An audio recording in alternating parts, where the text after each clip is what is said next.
야, 승무원, 술 좀 가져와. 그런데 넌 왜 이렇게 예뻐? 몇 살이야? 예진은 불쾌감을 느꼈지만 프로답게 미소를 유지했습니다. 편안한 여행 되시기 바랍니다. 그러지 말고 어디 사는지 알려줘. 비행 끝나고 술 한잔하자. 내가 좋은데 데려가 줄게. 강태식의 손이 예진의 손목을 더욱 강하게 잡는 순간 갑자기 예진의 목소리가 낮고 차갑게 변했습니다. 손 떼세요. 정말 후회하게 될 텐데요. 도발적인 미소 뒤에 숨겨진 대한민국 최강 특수부대의 그림자. 오늘 밤 기내는 전쟁터가 됩니다. 조폭도 제압한 스튜어디스. 시청자분들은 구독과 좋아요로 제압해주세요. 인천국제공항 제2터미널 오후 2시 30분. 거대한 유리창 너머로 쏟아지는 햇살이 대합실을 환하게 비추고 있었습니다. 탑승구 앞에서는 승객들이 저마다의 목적지를 향한 설렘과 기대감으로 분주하게 움직이고 있었죠. 수많은 여행객들 사이로 캐리어를 끌고 다니는 소리, 아이들의 제잘거리는 웃음소리, 그리고 각국의 언어가 뒤섞인 대화 소리들이 공항 특유의 활기찬 분위기를 만들어내고 있었습니다. 그 중에서도 유독 눈에 띄는 한 여성이 있었습니다. 박예진, 37세. 키 165cm의 단정한 체형에 깔끔하게 올린 머리, 그리고 언제나 온화한 미소를 잃지 않는 얼굴. 15년간 국제선 1등석 전담 스튜어디스로 근무해온 그녀의 모습은 그야말로 완벽했습니다. 승객들 사이에서는 항상 웃는 스튜어디스라는 별명으로 불릴 정도였죠. 예진의 하루는 언제나 새벽 5시에 시작됩니다. 오늘도 어김없이 알람 소리와 함께 눈을 뜬 그녀는 샤워를 마치고 정성스럽게 화장을 했습니다. 거울 속 자신을 바라보며 오늘도 좋은 하루가 되기라고 중얼거리는 것이 그녀만의 루틴이었죠. 아침 식사는 항상 간단하게 토스트 한 조각과 우유 한 잔으로 마무리했습니다. 장거리 비행에서는 규칙적인 식사가 어려우니까요. 집을 나서며 예진은 오늘도 어김없이 제복을 단정하게 차려입고 기내로 향했습니다. 보잉 777-302R 인천에서 로스앤젤레스까지 12시간의 장거리 항로였죠. 공항 직원용 통로를 지나며 동료들과 인사를 나누는 그녀의 모습에서는 15년이라는 세월 동안 쌓아온 경험과 노하우가 자연스럽게 묻어났습니다. 기내에 들어서자마자 그녀는 습관처럼 1등석 구역을 점검하기 시작했습니다.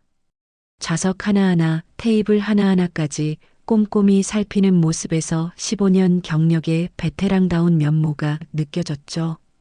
담요가 깔끔하게 정리되어 있는지, 안전벨트에 이상은 없는지, 개인용 모니터가 제대로 작동하는지까지 세심하게 확인했습니다. 이런 작은 배려들이 모여서 승객들에게 최상의 서비스를 제공할 수 있다는 것을 그녀는 누구보다 잘 알고 있었습니다. 안녕하세요, 승객 여러분. 저는 오늘 1등석을 담당할 박예진입니다. 편안한 여행이 되도록 최선을 다하겠습니다. 그녀의 목소리는 따뜻하면서도 프로페셔널했습니다. 승객들은 그녀의 정중한 인사에 고개를 끄덕이며 호감 어린 표정을 지었죠. 특히 창가 좌석에 앉은 70대 노부부는 이런 친절한 승무원을 만나니 기분이 좋네요. 우리 딸 같은 나이인데 참 예쁘고 상냥하시네요 라며 환하게 웃었습니다. 그런데 1등석 맨 뒤쪽에 앉은 두 승객이 유독 눈에 띄었습니다. 50대 중반으로 보이는 남성과 그의 비서로 보이는 30대 남성이었죠. 강태식이라는 이름의 그 남성은 값비싼 정장을 입고 있었지만 어딘지 모르게 품이 없어 보였습니다. 목에는 굵은 금목걸이를 걸고 있었고 손목에는 화려한 시계를 차고 있었죠. 이미 탑승 전부터 술 기운이 올라 있는 듯 보였습니다. 야, 승무원, 술 좀 가져와. 강태식이 큰 소리로 외쳤습니다. 아직 이륙도 하기 전이었는데 말이죠. 동료 승무원인 김지혜가 당황하며 다가갔습니다. 승객님, 이륙 전에는 음료 서비스가 어려우시고 이륙 후에 제공해드리겠습니다. 뭐, 이륙 후에? 나 지금 목말라. 강태식이 언성을 높이자 주변 승객들이 불편한 기색을 보였습니다. 1등석 표값이 얼마인 줄 알아? 당장 가져와. 그의 비서도 거들었습니다. 형님 말씀이 맞습니다. 우리가 얼마나 많이 냈는데 이런 서비스밖에 못 해줍니까? 김지혜는 곤란한 표정을 지으며 예진을 바라봤습니다. 15년 경력의 선배인 예진이 어떻게 해결해 줄지 기대하는 눈빛이었죠. 예진은 상황을 파악하고 조심스럽게 다가갔습니다. 승객님, 안전상의 이유로 이륙 전에는 음료 제공이 제한되어 있습니다. 이륙 후 바로 최고급 샴페인을 서비스해 드리겠습니다. 강태식은 예진을 위아래로 훑어보더니 비웃듯 말했습니다. 이 누나가 말은 잘하네. 그래, 이륙하자마자 가져와. 그런데 넌 왜 이렇게 예뻐? 몇 살이야? 예진은 불쾌감을 느꼈지만 프로답게 미소를 유지했습니다. 감사합니다. 서비스에 최선을 다하겠습니다. 예진은 승객들의 따뜻한 반응을 보며 마음속으로 생각했습니다. 이제는 정말 평범하게 살고 싶다. 그냥 이렇게 웃으며 사람들을 도우며 살아가고 싶어. 더 이상은 과거의 일들로 괴로워하고 싶지 않아. 하지만 저 두 승객만은 조금 주의해야겠다는 생각이 들었죠. 그녀의 눈빛에는 어떤 깊은 그리움과 함께 약간의 피로감이 스며 있었습니다. 기내 점검을 마친 예진은 갤리에서 동료들과 마지막 브리핑을 진행했습니다. 오늘 승객분들 대부분 예의 바르시고 편안한 비행이 될 것 같아요. 다만 1등석 뒤쪽 두 분은 조금 주의해서 서비스하는 게 좋을 것 같습니다. 그녀의 말에 김지혜가 고개를 끄덕였습니다. 네, 선배님. 벌써부터 술 달라고 하시더라고요. 항공기가 활주로로 이동하기 시작했습니다. 예진은 마지막으로 1등석 승객들의 안전벨트를 점검하며 돌아다녔습니다. 대부분의 승객들이 그녀의 세심한 배려에 감사 인사를 건넸지만 강태식은 여전히 이륙하면 바로 술 가져와라고 중얼거리고 있었죠. 이륙 준비가 완료되자 기내 방송이 울려 퍼졌습니다. 승객 여러분, 잠시 후 이륙하겠습니다. 안전벨트를 확인해 주시고 좌석을 바로 세워주시기 바랍니다. 예진은 승객들을 향해 따뜻한 미소를 보내며 자신의 자리로 향했습니다. 창밖으로는 인천공항의 불빛들이 점점 작아져가고 있었죠. 비행기가 안정적으로 상승하면서 기내는 고요함에 휩싸였습니다. 대부분의 승객들은 각자의 자리에서 편안하게 쉬고 있었지만 강태식과 그의 비서만은 계속해서 웅성거리고 있었습니다. 야, 이제 됐지? 술 가져와. 강태식이 또다시 큰 소리를 냈습니다. 예진은 마음속으로 한숨을 쉬었습니다. 12시간 비행인데 벌써부터 이런 식이면 앞으로가 걱정이네. 하지만 그녀는 아직 모르고 있었습니다. 곧 이 평온한 일상이 완전히 뒤바뀔 것이라는 사실을 말입니다. 예상했던 대로 상황은 점점 악화되기 시작했습니다. 이륙 후 안전벨트 착용 신호가 꺼지자마자 강태식이 큰 소리로 외쳤거든요. 승무원, 약속했잖아, 샴페인. 그의 목소리는 기내 전체에 울려 퍼졌습니다. 다른 승객들이 고개를 돌려 그쪽을 쳐다보기 시작했죠. 예진은 프로다운 미소를 지으며 샴페인을 들고 다가갔습니다. 죄송합니다, 승객님. 바로 서비스해드리겠습니다. 하지만 강태식은 예진이 샴페인을 따르는 모습을 지켜보면서 계속해서 불쾌한 말들을 늘어놓기 시작했습니다. 아가씨 정말 예쁘게 생겼네. 몇 살이라고 했지? 결혼했어? 강태식의 시선이 예진의 몸매를 훑어보고 있었습니다. 예진은 불쾌감을 느꼈지만 여전히 프로페셔널한 태도를 유지했죠. 죄송하지만 개인적인 질문에는 답변 드리기 어렵습니다. 차가운 여자네. 그런데 왜 이렇게 말라깽이야? 좀 살쪄야 되는 거 아니야? 남자들이 좋아할 텐데. 강태식이 비웃듯 말하자 그의 비서도 거들어 웃었습니다. 형님 말씀이 맞아요. 너무 마른 것 같아요. 예진은 샴페인을 테이블에 놓으며 말했습니다. 샴페인 서비스 완료했습니다. 편안한 여행 되시기 바랍니다. 그리고 자리를 뜨려고 했죠. 하지만 강태식은 그녀를 그냥 보내주지 않았습니다. 어이, 잠깐. 어디가? 우리랑 좀 더 이야기하자. 강태식이 예진의 팔을 붙잡으려고 손을 뻗었습니다. 예진은 재빨리 한 발 뒤로 물러났죠. 승객님, 다른 승객분들 서비스를 위해 이동해야 합니다. 다른 승객들? 우리가 1등석에서 제일 많은 돈 냈는데 뭔 소리야? 강태식의 목소리가 점점 거칠어졌습니다. 자기 어디 사는지 알려줘. 비행 끝나고 술 한잔하자. 내가 좋은데 데려가 줄게. 주변 승객들이 이런 상황을 지켜보며 불편해하기 시작했습니다. 70대 노부부는 걱정스러운 표정을 지었고 다른 승객들도 수군거리기 시작했죠. 저 사람 너무하는 거 아니야? 승무원이 저렇게 당해도 되나? 예진은 더욱 단호한 목소리로 말했습니다. 승객님, 승무원에 대한 성희롱적 발언과 접촉 시도는 항공법 위반입니다. 자제해 주시기 바랍니다. 하지만 강태식은 오히려 더욱 흥미를 보이는 듯 했습니다. 성희롱? 나는 그냥 칭찬한 건데, 너 정말 예쁘다고 했잖아. 강태식이 일어나면서 예진에게 더욱 가까이 다가왔습니다. 자, 여기 앉아서 우리랑 같이 술 마시자. 어차피 12시간 비행인데 심심하잖아. 그때 비즈니스석에서 소란스러운 소리가 들려왔습니다. 형님, 우리도 1등석으로 올라가면 안 돼요? 맞아요. 우리도 함께 술 마시고 싶어요. 강태식의 부하들로 보이는 4-5명의 남성들이 비즈니스석에서 일어나 1등석을 향해 몰려오기 시작했습니다. 아, 우리 애들이 왔네. 얘들아, 이리 와. 이 예쁜 누나 좀 봐. 강태식이 손을 흔들며 부하들을 불렀습니다.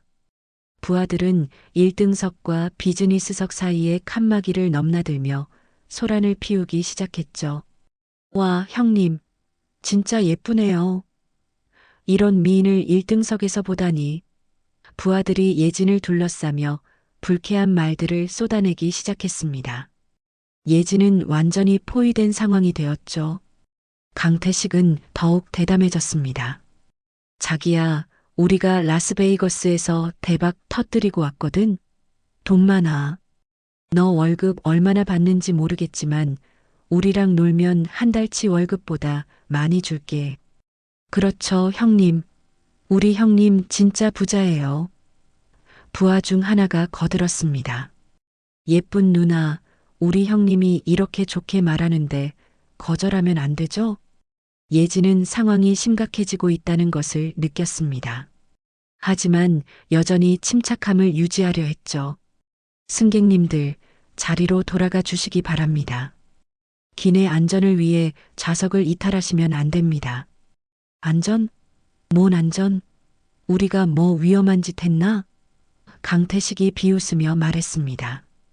그리고는 예진의 손목을 향해 손을 뻗었습니다. 자, 이리 와.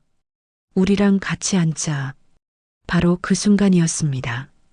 강태식의 손이 예진의 손목에 닿는 순간 예진의 눈빛이 순식간에 변했습니다. 지금까지 온화하고 프로페셔널했던 그녀의 표정에서 뭔가 다른 것이 스쳐 지나갔죠. 마치 오랫동안 잠들어 있던 무언가가 깨어나는 것 같았습니다. 손 떼세요. 예진의 목소리가 낮고 차갑게 변했습니다. 하지만 강태식은 그녀의 경고를 무시하고 오히려 더 강하게 손목을 잡았죠.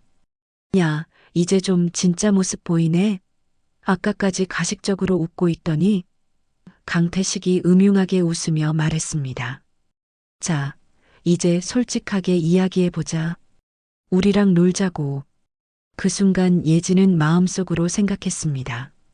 조용히 살고 싶었지만 결국 올 게 왔구나.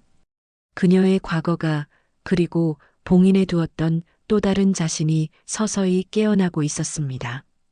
강태식의 손이 예진의 손목을 더욱 강하게 잡는 순간 기내의 분위기가 급변했습니다. 지금까지 온화하고 프로페셔널했던 예진의 표정에서 뭔가 서늘하고 위험한 기운이 흘러나오기 시작했거든요. 마치 오랫동안 잠들어 있던 맹수가 깨어나는 것 같았습니다.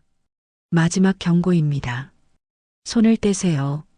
예진의 목소리는 여전히 차분했지만 그 속에는 지금까지와는 완전히 다른 무언가가 담겨 있었습니다.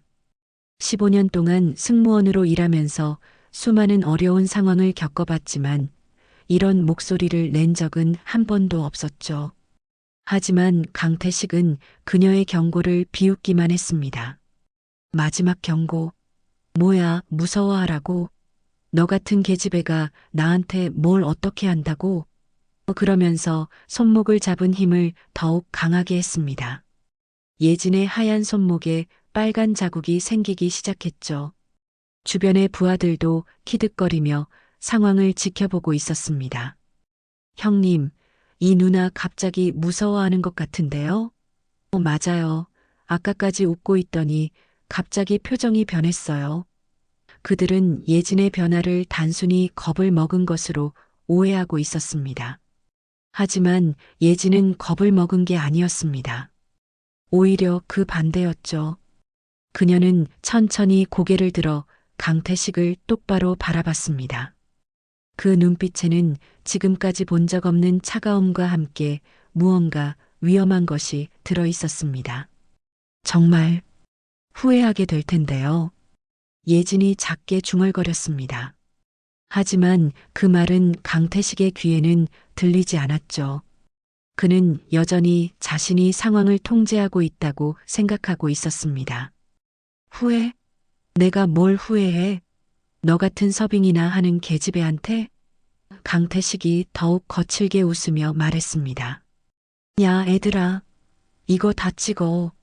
나중에 인터넷에 올려서 웃음거리 만들어주자. 스튜어디스가 감히 1등석 고객한테 협박한다고 동네방네 소문내버려. 부하 중 하나가 재빨리 스마트폰을 꺼내 카메라를 켰습니다. 형님, 영상 박제갑니다. 이거 진짜 조회수 대박 날 것 같은데요. 그들은 마치 재미있는 구경거리를 보는 것처럼 신나하고 있었죠. 예진은 그들의 모습을 지켜보며 마음속으로 한숨을 쉬었습니다.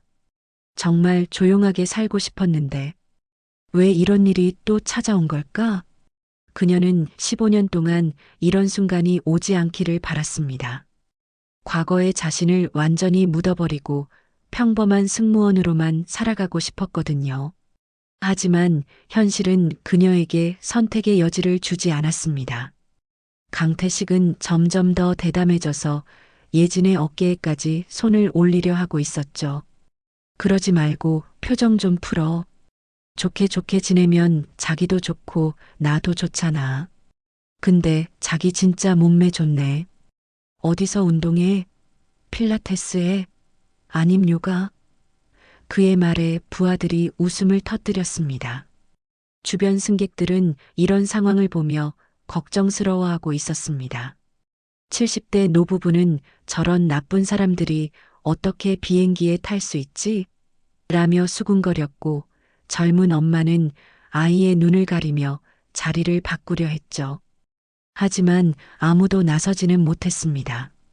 강태식과 부하들의 몸에는 어마무시한 문신이 가득했고 서울에서 꽤 유명한 큰 폭력 조직 사람들이라고 했으니까요. 바로 그때였습니다. 강태식이 예진의 손목을 더욱 강하게 비틀면서 자신 쪽으로 끌어당기려 했던 순간 예진의 눈빛이 완전히 바뀌었습니다. 마치 스위치가 켜진 것처럼 그녀의 전체 분위기가 180도 달라졌죠. 아, 예진이 작게 한숨을 쉬었습니다. 정말 안 했으면 좋았을 텐데요. 그리고는 강태식을 바라보며 차갑게 말했습니다. 조용히 살고 싶었지만 결국 올 게 왔군요. 강태식은 예진의 급작스러운 변화에 약간 당황했지만 여전히 상황을 가볍게 보고 있었습니다. 뭐야, 갑자기 무슨 드라마 대사 같은 소리하고 그래. 너 설마 액션 영화 같은 거 찍는다고 생각하는 거야? 예진은 천천히 고개를 저었습니다. 영화가 아니에요. 현실이죠. 그리고는 강태식의 손을 바라보며 말했습니다. 마지막으로 한 번 더 말씀드릴게요. 손을 떼세요. 지금 당장. 아직도 그런 소리 하고 있어? 너 정말 끝까지 가보자는 거지? 강태식이 화를 내며 예진의 손목을 더욱 세게 잡았습니다. 그 순간 예진의 입가에 묘한 미소가 번졌죠. 알겠습니다. 예진이 조용히 말했습니다. 그럼 이제 진짜 저를 보여드릴게요. 바로 그 순간 예진이 움직였습니다. 지금까지 온화하고 나약해 보였던 승무원의 모습은 온데간데 없이 사라지고 완전히 다른 사람이 된 것 같았죠. 그녀는 강태식이 잡고 있던 손목을 순식간에 비틀어서 빼냈습니다. 강태식이 당황하며 소리쳤습니다. 이 계집애가 뭐 하는 거야? 예진은 자유로워진 손목을 문지르며 강태식을 바라봤습니다. 제가 누군지 궁금하시죠? 그녀의 목소리는 여전히 차분했지만 그 속에는 지금까지와는 완전히 다른 위험한 기운이 흐르고 있었습니다. 뭐야, 너 설마 뭐 대단한 사람이라도 되는 줄 알아? 강태식이 비웃으며 다시 예진에게 손을 뻗었습니다. 하지만 이번에는 예진이 그의 손을 받아내며 가볍게 비틀었죠. 아, 강태식이 갑작스러운 고통에 비명을 질렀습니다. 예진의 손아귀 힘이 예상외로 강했거든요. 이 계집애가 뭐 하는 거야? 예진은 강태식의 손목을 잡은 채로 조용히 말했습니다. 나는. 그녀의 목소리가 한 옥타브 낮아졌습니다. 707 독거미입니다. 그 순간 기내는 정적에 휩싸였습니다. 부하들은 갑작스러운 상황 변화에 당황했고 주변 승객들도 예진의 변한 모습에 놀라고 있었죠. 하지만 아직 아무도 707 독거미가 무엇을 의미하는지 알지 못했습니다. 707 독거미. 강태식이 고통 속에서도 의아해하며 되물었습니다. 하지만 그 이름이 무엇을 의미하는지는 전혀 알지 못했죠. 부하들도 마찬가지였습니다. 형님, 707 독거미가 뭐예요? 무슨 암호 같은 건가요? 하지만 승객 중 한 명, 70대 노인이 갑자기 놀란 표정을 지었습니다. 707 독거미라고? 설마 그 전설적인. 그는 말을 마저 하지 못하고 입을 다물었죠. 하지만 그의 떨리는 목소리에서 그 이름이 얼마나 무서운 것인지 짐작할 수 있었습니다. 예진은 강태식의 손목을 더욱 세게 비틀었습니다. 아직도 모르시겠어요? 그럼 천천히 알려드리죠. 그녀의 목소리는 여전히 차분했지만 그 속에는 위험한 경고음이 섞여 있었습니다. 야, 이 계집애가 미쳤나? 빨리 나. 강태식이 소리를 지르자 부하들이 일제히 달려들었습니다. 형님을 건드리면 가만두지 않겠어. 우리가 몇 명인 줄 알아?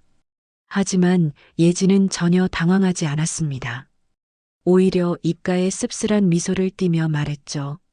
몇 명이든 상관없어요. 어차피. 그녀는 잠시 멈췄다가 계속했습니다. 15년 만에 다시 해보는 거네요. 첫 번째 부하가 예진에게 주먹을 날렸습니다. 하지만 예진은 마치 그의 움직임을 미리 알고 있었던 것처럼 몸을 살짝 비켜 주먹을 피했죠. 그리고 동시에 그의 팔을 잡아 기내의 좁은 복도 쪽으로 던져버렸습니다. 부하가 당황하며 비틀거렸습니다. 기내의 좁은 공간에서는 제대로 균형을 잡기가 어려웠거든요. 이 계집애 뭐야? 어떻게 이렇게 힘이 세? 두 번째 부하가 뒤에서 예진을 붙잡으려 했지만 예진은 뒤도 돌아보지 않고 팔꿈치로 그의 명치를 가격했습니다. 으악! 부하가 숨을 제대로 쉬지 못하며 주저앉았죠. 뭐야, 이거? 세 번째 부하가 겁을 먹으며 뒤로 물러났습니다. 형님, 이 누나 뭔가 이상해요. 하지만 강태식은 여전히 손목을 잡힌 채 고통스러워하고 있었습니다. 예진은 주변을 둘러보며 기내의 구조를 파악했습니다. 좁은 복도, 승객들의 좌석, 그리고 각종 기내 시설들. 모든 것이 그녀에게는 무기가 될 수 있었죠. 15년 동안 잊고 지냈는데 몸이 기억하고 있네요. 강태식이 자유로운 손으로 예진을 때리려 했지만 예진은 그의 손목을 꺾으면서 동시에 그를 1등석 좌석에 밀어붙였습니다. 앉아 계세요. 더 다치기 전에. 그녀의 목소리에는 냉정함이 배어 있었죠. 이 미친 계집애가. 강태식이 화를 내며 일어나려 했지만 예진이 그의 어깨를 눌러 다시 앉혔습니다. 그 힘이 예상외로 강해서 강태식은 꼼짝할 수 없었죠. 부하들이 다시 달려들었지만 기내의 좁은 공간은 오히려 예진에게 유리했습니다. 그녀는 좌석의 팔걸이를 이용해 한 부하를 넘어뜨렸고 안전벨트로 다른 부하의 다리를 걸어 넘어뜨렸죠. 어떻게 이런 일이. 부하 중 하나가 바닥에 넘어진 채로 중얼거렸습니다. 우리가 이런 계집애 하나 못 잡는다고? 예진은 그들을 내려다보며 말했습니다. 계집애라고 하지 마세요. 저는 박예진이고 15년 전에는. 그녀가 잠시 망설였습니다. 707 특수부대 출신이었거든요. 승객들 사이에서 웅성거림이 일어났습니다. 707 특수부대? 그게 뭐야? 하지만 그 70대 노인만은 확실히 알고 있는 듯 했죠. 독거미. 정말 그 독거미였구나. 강태식도 이제서야 상황의 심각성을 깨달았습니다. 특수부대? 너 설마 진짜로. 하지만 그의 말은 예진의 차가운 시선에 막혔습니다. 진짜예요. 예진이 조용히 대답했습니다. 그녀는 주변의 널브러진 부하들을 바라보며 계속했죠. 원래는 이런 식으로 살고 싶지 않았는데. 한 부하가 몰래 일어나서 뒤에서 예진을 공격하려 했습니다. 하지만 예진은 뒤에 눈이 달린 것처럼 그의 움직임을 파악하고 몸을 돌려 그의 공격을 막아냈죠. 그리고 기내 트레이 테이블을 이용해 그를 제압했습니다. 으악! 부하가 트레이 테이블에 끼이며 소리쳤습니다. 도와주세요, 형님. 하지만 강태식도 예진에게 제압당한 상태였죠. 야, 너 정말 특수부대 출신이야? 이거 장난 아닌데? 그의 목소리에는 이제 두려움이 섞여 있었습니다. 예진은 안전벨트를 이용해 부하들을 하나씩 좌석에 묶어버렸습니다. 놀랍도록 능숙한 솜씨였죠. 15년 동안 평범하게 살았는데 왜 이런 일이 생기는 걸까요? 그녀는 마치 혼잣말하듯 중얼거렸습니다. 주변 승객들은 이 모든 상황을 믿을 수 없다는 표정으로 지켜보고 있었습니다. 방금 전까지 온화하고 친절했던 승무원이 순식간에 조폭들을 제압하는 모습이 너무나 충격적이었거든요. 누나. 아니, 선생님? 한 부하가 떨리는 목소리로 말했습니다. 저희가 잘못했어요. 용서해 주세요. 하지만 예진의 표정은 여전히 차가웠습니다. 이미 늦었어요. 제가 조용히 살고 싶다고 했는데. 그녀는 강태식을 바라보며 말했죠. 끝까지 가보자고 하셨잖아요. 상황이 완전히 뒤바뀐 것을 본 강태식은 분노로 얼굴이 시뻘겋게 달아올랐습니다. 자신의 부하들이 한 명의 여성에게 이렇게 당하고 있다는 사실이 믿어지지 않았거든요. 이 미친 계집애가 감히 우리를 이렇게 만들어? 그는 이를 악물며 일어나려 했지만 예진이 그의 어깨를 누르고 있어 쉽게 움직일 수 없었습니다. 기내 상황은 완전히 아비규환이 되어 있었습니다. 다른 승무원들은 이런 폭력적인 상황을 처음 겪어보는 터라 완전히 패닉 상태에 빠져 있었죠. 김지혜를 비롯한 3명의 승무원들은 무서워서 갤리 구석에 주저앉아 흐느껴 울고 있었습니다. 살려주세요. 제발. 김지혜가 떨리는 목소리로 흐느꼈죠. 나머지 승무원들은 이코노미석과 비즈니스석 승객들을 보호하기 위해 급히 커튼을 치고 필사적으로 막아섰습니다. 승객 여러분, 절대 이쪽으로 오시면 안 돼요. 위험해요. 하지만 그들의 목소리는 공포로 떨리고 있었죠. 형님, 도와드릴게요. 아직 제압당하지 않은 부하 하나가 갤리 쪽으로 달려갔습니다. 그리고는 기내 서비스용 와인병을 집어들었죠. 이거면 될 것 같은데요. 붉은 와인이 들어있는 무거운 유리병이었습니다.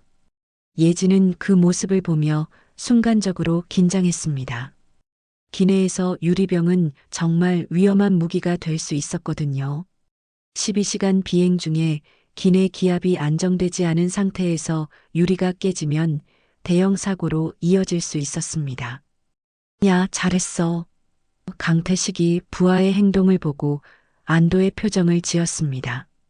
그래, 이제 이 계집애가 얼마나 센지 보자고.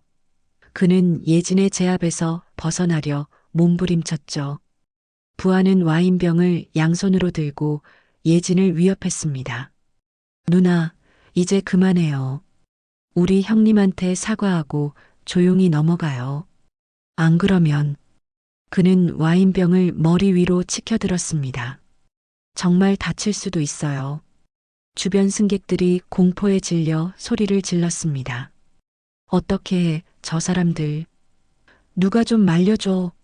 70대 노부부는 서로를 꽉 안고 떨고 있었고 젊은 엄마는 아이를 품에 안고 울음을 터뜨렸죠.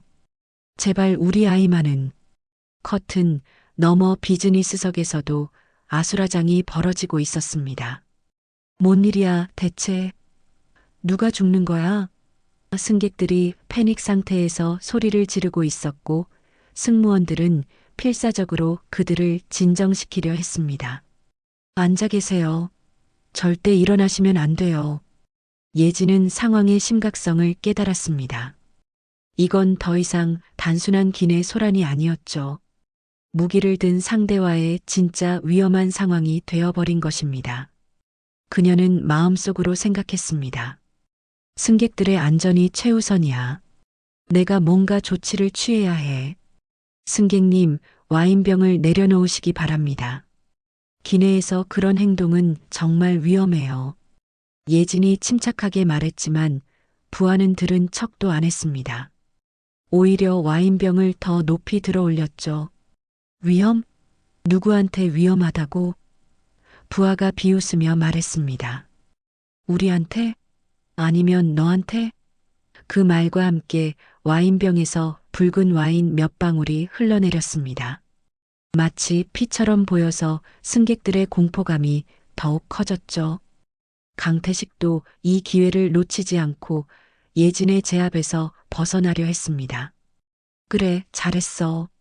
이제 이 계집애가 얼마나 센지 보자. 하지만 예진은 여전히 그의 움직임을 통제하고 있었습니다. 예진은 내적 갈등에 빠졌습니다. 또 폭력의 길로 돌아가야 하나. 15년 동안 평범하게 살려고 노력했는데. 하지만 주변 승객들의 안전을 생각하면 선택의 여지가 없었죠.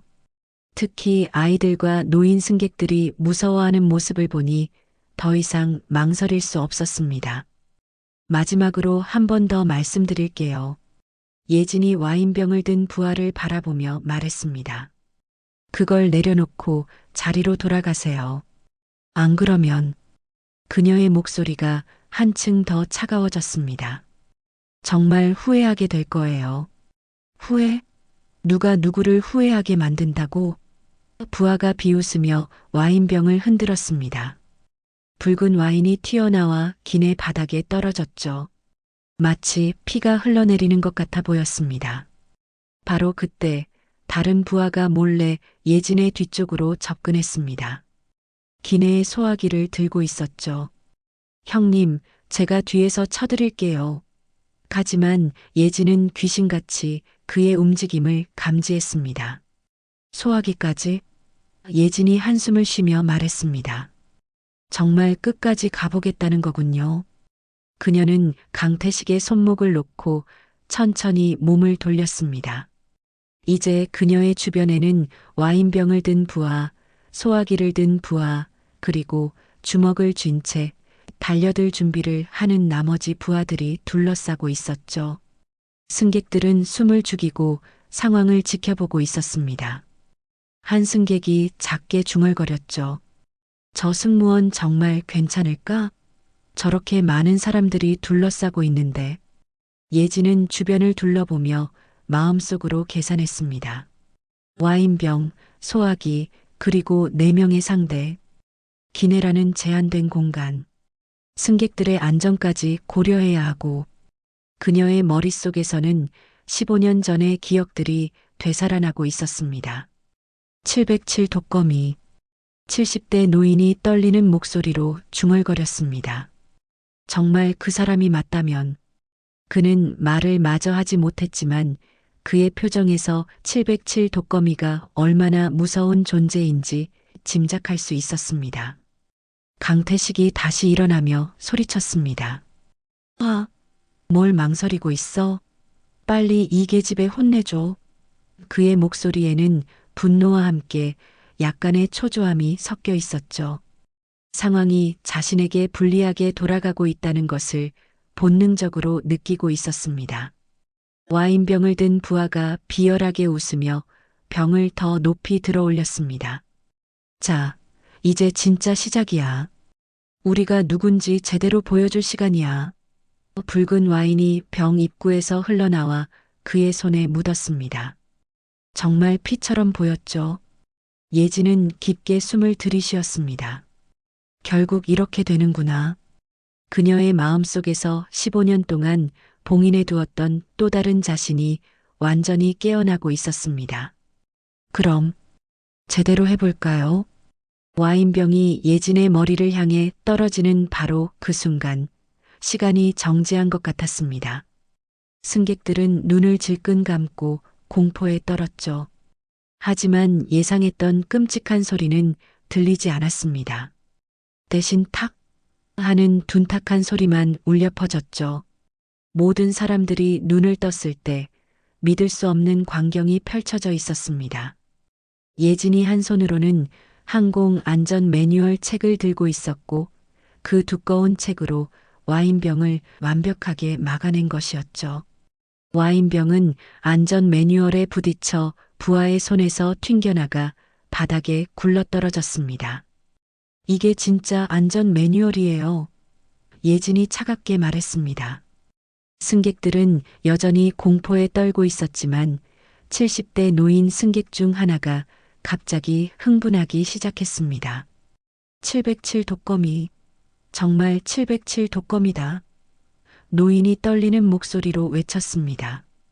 내가 군 복무할 때 들었던 그 전설이 진짜였구나. 적 100명을 혼자 상대할 수 있다던 그 독거미. 젊은 승객 하나가 걱정스럽게 말했습니다. 저 여자분 혼자서 어떻게 저런 조폭들을 상대해요? 너무 위험한 거 아니에요? 다른 승객들도 고개를 끄덕였죠. 맞아요. 저 사람들 진짜 무서워 보이는데. 그때 70대 노인 승객이 갑자기 흥분하며 일어났습니다. 당신들 707 독거미가 뭔지 알아? 그의 목소리는 떨리고 있었지만 확신에 차 있었죠. 독거미 부대면 그게 그렇게 대단한 건가요? 젊은 승객이 여전히 불안해하며 물었습니다. 다른 어르신도 거들었습니다. 그래, 저 여자는 엄청난 사람이야. 우리나라 최고의 특수부대 출신이라고. 맞아. 707 특수부대. 우리나라 최고의 정예부대였지. 한 명 한 명이 모두 전설이었어. 어르신들만 유독 흥분해하고 있었고, 나머지 승객들은 여전히 두려움에 떨고 있었습니다. 뭐야, 이거? 와인병을 떨어뜨린 부하가 당황하며 뒤로 물러났습니다. 예진의 움직임이 너무나 빨랐거든요. 마치 순간이동을 한 것처럼 보였죠. 예진은 안전 매뉴얼 책을 다시 단단히 쥐고 부하들을 바라봤습니다. 이제 진짜 시작이에요. 그녀가 한 발 앞으로 나서자 부하들이 일제히 뒤로 물러났습니다. 본능적으로 위험을 감지한 것이죠. 강태식이 화를 내며 소리쳤습니다. 아, 뭘 무서워해? 계집애 하나잖아. 하지만 그의 목소리에도 떨림이 섞여 있었습니다. 예진의 변한 분위기가 심상치 않았거든요. 바로 그때 한 부하가 비즈니스석에서 뛰어와 예진의 뒤에서 기습 공격을 시도했습니다. 형님, 제가 뒤에서 쳐드릴게요. 하지만 예진은 뒤도 돌아보지 않고 팔꿈치로 그의 명치를 정확히 가격했습니다. 으어! 부하가 숨을 못 쉬며 바닥에 주저앉았습니다. 예진의 반격은 순식간이었죠. 두 번째 부하가 달려들었지만 예진은 1등석 좌석의 팔걸이를 이용해 그를 넘어뜨렸습니다. 그리고 떨어진 안전벨트로 그의 다리를 묶어버렸죠. 모든 동작이 물 흐르듯 자연스러웠습니다. 아니, 도대체 어떻게... 부하가 바닥에 넘어지며 소리쳤습니다. 예진의 움직임은 마치 미리 계산된 것처럼 정확했거든요. 그녀의 움직임에는 군더더기가 전혀 없었죠. 모든 동작이 효율적이고 정확했습니다. 세 번째 부하가 트레이 테이블을 뜯어내어 방패 삼아 달려들었습니다. 이거면 막을 수 있을 거야. 하지만 예진은 그의 공격을 예상이라도 한 듯 갑자기 몸을 낮췄습니다. 그리고 그의 다리를 쓸어 넘어뜨린 후 떨어진 트레이 테이블을 주워 그 위에 올려버렸죠. 으악, 무거워. 부하가 트레이 테이블 아래 깔린 채로 몸부림쳤습니다. 하지만 예진이 그 위에 적당한 압력을 가하고 있어 움직일 수 없었죠. 네 번째 부하는 아예 겁을 먹고 비즈니스석으로 도망치려 했습니다. 안 돼. 저 여자 진짜 괴물이야. 하지만 예진이 안전벨트를 순식간에 풀어올 가미처럼 던졌습니다. 안전벨트가 그의 발목에 감기면서 그대로 넘어뜨렸죠. 어떻게 안전벨트를 저렇게 사용해? 한 승객이 공포에 떨며 중얼거렸습니다. 예진의 모든 움직임이 너무나 전문적이었거든요. 70대 노인이 또 흥분해서 말했습니다. 그래, 바로 그거야. 독거미들은 모든 걸 무기로 만들 수 있었어. 연필, 젓가락, 심지어 휴지까지도. 다른 어르신도 고개를 끄덕였죠. 정말 대단한 부대였지. 강태식만 혼자 남겨진 상황이 되었습니다. 그의 부하들은 모두 바닥에 널브러져 있거나 꼼짝할 수 없는 상태였죠. 아! 그는 말을 더듬으며 뒤로 물러났습니다. 예진은 안전 매뉴얼 책을 들고 강태식에게 천천히 다가갔습니다. 이제 당신 차례예요. 그녀의 목소리는 여전히 차분했지만 그 속에는 확고한 의지가 담겨 있었죠. 잠깐만. 강태식이 손을 들며 뒤로 물러났습니다. 내가 잘못했어. 정말 잘못했다고. 하지만 이미 늦었습니다. 예진은 멈추지 않았거든요. 갑자기 강태식이 마지막 발악을 하며 갤리에서 또 다른 와인병을 집어들었습니다. 이 버러지 같은 기집애가 그는 자포자기 심정으로 와인병을 예진에게 던졌죠. 하지만 예진은 마치 시간이 느리게 흘러가는 것처럼 여유롭게 몸을 돌려 와인병을 피했습니다. 와인병은 기내 벽에 부딪혀 산산조각이 났고 붉은 와인이 사방으로 튀었죠. 이제 정말 끝이에요. 예진이 강태식을 향해 마지막으로 다가갔습니다. 예진이 강태식을 향해 다가가는 순간 기내의 긴장감이 최고조에 달했습니다. 강태식은 이제 완전히 궁지에 몰린 상태였죠. 그의 부하들은 모두 바닥에 널브러져 있거나 움직일 수 없는 상태였고 자신만 혼자 남겨진 것이었습니다. 야야, 가까이 오지 마. 강태식이 뒤로 물러나며 소리쳤습니다. 하지만 1등석에 제한된 공간에서는 더 이상 물러날 곳이 없었죠. 그의 등이 기내 벽에 닿았습니다. 내가 진짜 잘못했어. 예진은 안전 매뉴얼 책을 들고 천천히 다가갔습니다. 처음부터 조용히 하자고 했잖아요. 그녀의 눈빛에는 차가운 분노가 서려 있었죠. 강태식이 갑자기 기내 담요를 집어들어 예진에게 던졌습니다. 이거라도. 담요가 예진의 시야를 가렸지만 그녀는 전혀 당황하지 않았습니다. 담요를 한 손으로 잡아채며 오히려 그것을 무기로 활용했죠. 담요 공격이에요? 참신하네요. 예진이 담요를 휘두르며 강태식의 얼굴을 가렸습니다. 강태식이 앞을 보지 못하는 사이 예진은 그의 다리를 걸어 넘어뜨렸죠. 강태식이 바닥에 넘어지면서 소리쳤습니다. 하지만 그는 포기하지 않고 기내 쓰레기통을 집어들어 예진에게 던졌습니다. 이것도 맞아봐. 쓰레기통 반품 처리 완료. 예진은 날아오는 쓰레기통을 발로 차서 다시 강태식에게 되돌려 보냈습니다. 쓰레기통이 강태식의 배를 가격했고 그는 으악 하며 다시 넘어졌죠. 바로 그때 좁은 기내 복도에서 진짜 격투가 시작되었습니다. 강태식이 일어나서 예진에게 주먹을 날렸지만 예진은 번개처럼 빠르게 그의 주먹을 받아내며 손목을 잡았습니다. 강태식이 고통스러워하며 소리쳤습니다. 예진의 손아귀 힘이 상상 이상이었거든요. 바닥에 쓰러져 있던 부하 하나가 간신히 일어나 기내 베개를 집어들었습니다. 형님, 이걸로 저 기집애를. 하지만 예진이 돌아보며 한마디 했죠. 베개로 싸우시려고요? 잠자리 정리는 제가 도와드릴게요. 예진은 그 부하에게 다가가서 베개를 빼앗은 후 그의 얼굴에 푹 눌러댔습니다. 편안히 주무세요. 부하는 잠시 후 의식을 잃고 쓰러졌죠. 다른 부하가 이번에는 기내 잡지를 집어들었습니다. 이거면 어떨까요? 하지만 잡지를 휘두르는 모습이 너무나 우스꽝스러웠죠.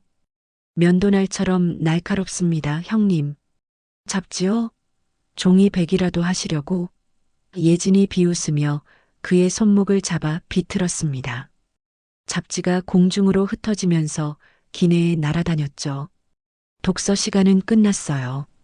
예진은 기내의 모든 구조물을 완벽하게 활용했습니다.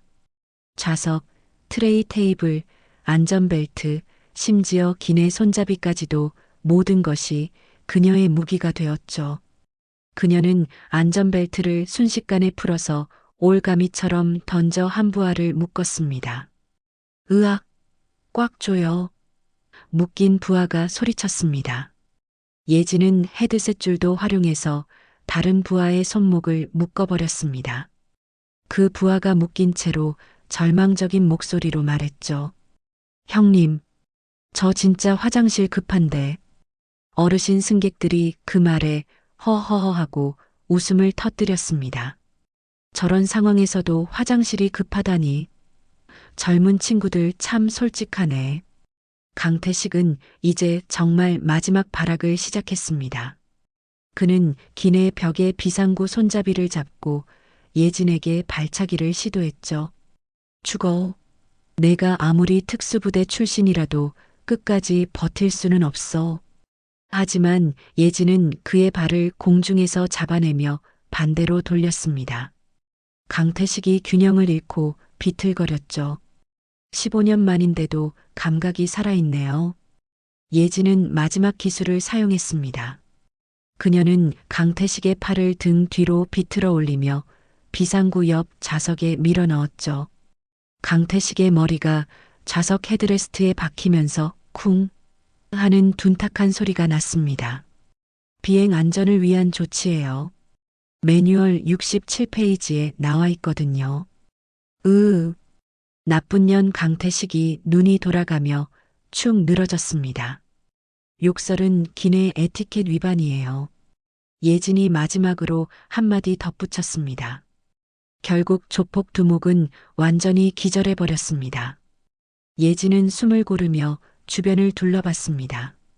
강태식은 비상구 옆 좌석에서 머리를 박고 완전히 기절한 상태였고 부하들은 모두 안전벨트와 헤드셋 줄로 묶여 있거나 바닥에 널브러져 있었습니다. 어르신들이 감탄사를 연발했습니다. 정말 대단해. 707 독거미의 실력이 이런 거였구나. 우리가 살아서 이런 걸 보다니. 하지만 다른 승객들은 여전히 충격에서 벗어나지 못하고 있었습니다. 젊은 엄마는 아이를 꽉 안고 떨고 있었고 다른 승객들도 무슨 일이 일어난 건지 이해하지 못하는 표정이었죠. 예진은 기내를 정리하며 마지막으로 강태식의 의식을 확인했습니다. 완전히 기절했네요. 그리고는 승객들을 향해 말했죠. 이제 안전합니다. 죄송합니다. 승객 여러분. 갤리에 숨어있던 승무원들이 조심스럽게 나타났습니다.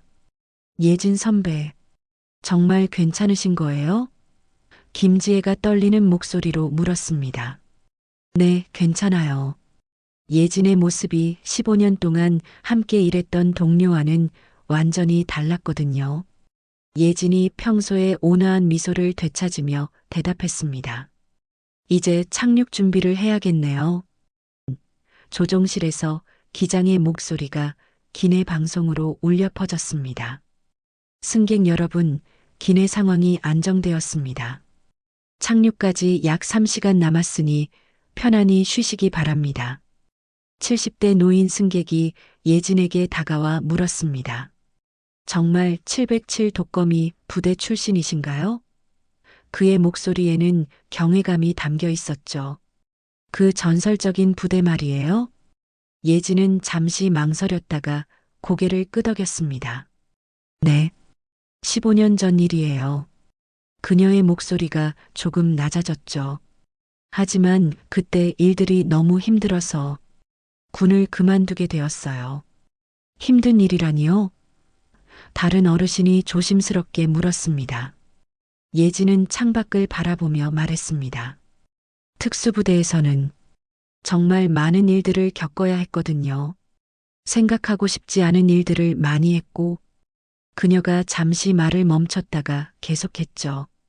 그래서 평범하게 살고 싶어서 이 일을 택했는데, 어르신들은 예진의 말을 듣고 고개를 끄덕였습니다. 그래요, 젊은이. 평범한 게 제일 좋은 거예요. 전쟁은 끝났으니까 이제 평화롭게 사세요. 바로 그때 기내 방송이 다시 울려 퍼졌습니다. 승객 여러분, 로스앤젤레스 공항에 착륙 준비 중입니다. 안전벨트를 착용해 주시기 바랍니다. 12시간의 긴 비행이 드디어 끝나가고 있었죠. 예진은 묶여있는 부하들을 확인하며 돌아다녔습니다. 안전벨트와 헤드셋 줄로 묶인 부하 중 하나가 절망적인 목소리로 말했죠. 누나, 저 진짜 화장실 급한데 풀어주시면 안 돼요? 착륙할 때까지 참으세요. 예진이 단호하게 말했습니다. 15분이면 되니까. 다른 부하가 거들었습니다. 형님도 기절해 계시고 우리 진짜 어떻게 되는 거예요? 하지만 예진은 대답하지 않았죠. 비행기가 서서히 하강하기 시작했습니다. 창밖으로 로스앤젤레스의 야경이 보이기 시작했죠. 반짝이는 도시의 불빛들이 마치 별처럼 아름다웠습니다. 하지만 기내의 분위기는 여전히 긴장되어 있었습니다. 착륙하면 경찰이 기다리고 있을 거예요. 예진이 묶여있는 부하들에게 말했습니다. 기내 소란, 승무원 폭행 미수, 항공 안전위해. 죄목이 꽤 많네요. 강태식이 이때서야 의식을 되찾았습니다. 여기가 어디야? 그는 자신이 안전벨트로 꽁꽁 묶여 있는 것을 보고 당황했죠. 이게 뭐야? 풀어. 죄송하지만 착륙할 때까지는 안전상 묶여 있으셔야 해요. 예진이 차분하게 말했습니다. 승객 안전이 최우선이거든요. 예진이 창밖을 가리키며 말했습니다. 저기 좀 보세요. 경찰차만 있는 게 아니네요. 정말로 공항 터미널 앞에는 일반 경찰차뿐만 아니라 검은색 승용차들이 여러 대 대기하고 있었습니다. 아마 FBI까지 마중 나와 있을 거예요. 강태식이 창밖을 보고 얼굴이 새하얗게 변했습니다. FBI? 왜 FBI가? 기내에서 국제선 항공기 안전을 위협했으니 이제 국제적인 문제가 된 거죠. 예진의 말에 부하들도 하나둘씩 정신을 차리며 공포에 떨기 시작했습니다. 형님, 우리 이제 어떻게 되는 거예요? 헤드셋 줄에 묶인 부하가 떨리는 목소리로 물었습니다. 미국 감옥에 가는 건가요? 아마 한국으로 송환되기 전까지는 미국에서 조사받을 거예요. 예진이 대답했습니다. 국제선 기내 소란은 생각보다 큰 문제거든요, 손님. 비행기가 활주로에 접지하는 순간 기내에 안도의 분위기가 흘렀습니다. 승객들이 작게 박수를 치기 시작했죠. 살았다. 드디어 끝났구나.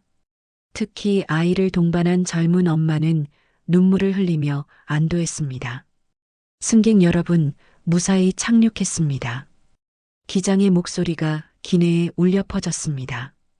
관계 당국이 대기 중이니 질서 있게 하기하시기 바랍니다. 과연 비행기 문이 열리자 정말로 FBI 요원들이 총을 들고 기내로 들어왔습니다. Nobody move. Hands up. 검은 정장을 입은 요원들이 전문적인 움직임으로 기내를 장악했죠. 강태식과 부하들은 그 모습을 보고 완전히 패닉 상태에 빠졌습니다. I'm sorry. I'm sorry. 강태식이 어설픈 영어로 사과하기 시작했죠. I am good man. No problem. 부하들도 떨리는 목소리로 영어를 시도했습니다. Sorry, sorry. We are good people. No fight. No fight. 하지만 그들의 발음은 엉망이었고 FBI 요원들은 표정 하나 바뀌지 않았죠. FBI의 통역 담당이 기내로 들어오며 물었습니다. 누가 소란을 피운 승객들입니까? 예진이 묶여있는 강태식과 부하들을 가리키며 말했습니다. 저분들이에요. 기내에서 소란을 피우고 승무원을 폭행하려 했습니다.